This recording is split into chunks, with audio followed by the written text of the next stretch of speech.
রাষ্ট্রপতির পদত্যাগের গুঞ্জনকে গুঞ্জনে বলেছেন স্বরাষ্ট্রমন্ত্রী সালাউদ্দিন আহমদ। বলেন, বিদেশে চিকিৎসা নেওয়ার সময় শেখ হাসিনার সাথে রাষ্ট্রপতির ফোন আলাপের বিষয়ে তিনি কিছুই জানেন না।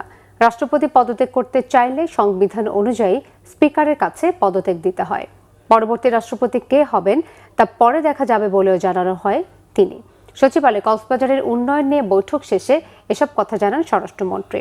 রিপোর্ট সৈয়দ আব্দুল মুহিতের। রাষ্ট্রপতি মোহাম্মদ শাহাবুদ্দিনের পদত্যাগের গুঞ্জন নিয়ে রাজনৈতিক অঙ্গন থেকে সামাজিক যোগাযোগ মাধ্যমে চলছে নানা জল্পনা কল্পনা।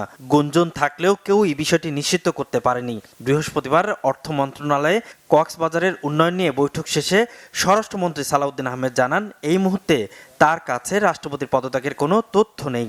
সরকারের কোনো পদক্ষেপ নাই এখানে, সেটা তো সরকারের পক্ষ থেকে তো আর কিছু বলা হচ্ছে না।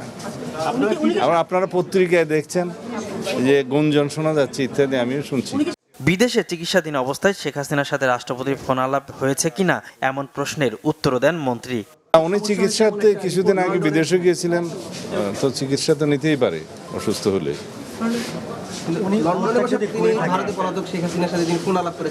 সেটা আমি জানি না, আমরা শুনি।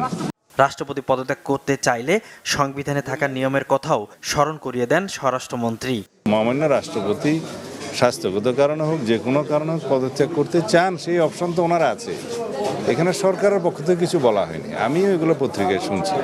আর তিনি যদি পদত্যাগ করতে চান, সাংবিধানিকভাবে সেটা মাননীয় স্পিকার বরাবর পদত্যাগপত্র দিতে হয়, এইটুকু নিয়ম আছে, জানি, এর বাইরে কিছু জানি না। সৈয়দ আব্দুল মুহিত, বাংলা ভিশন, ঢাকা।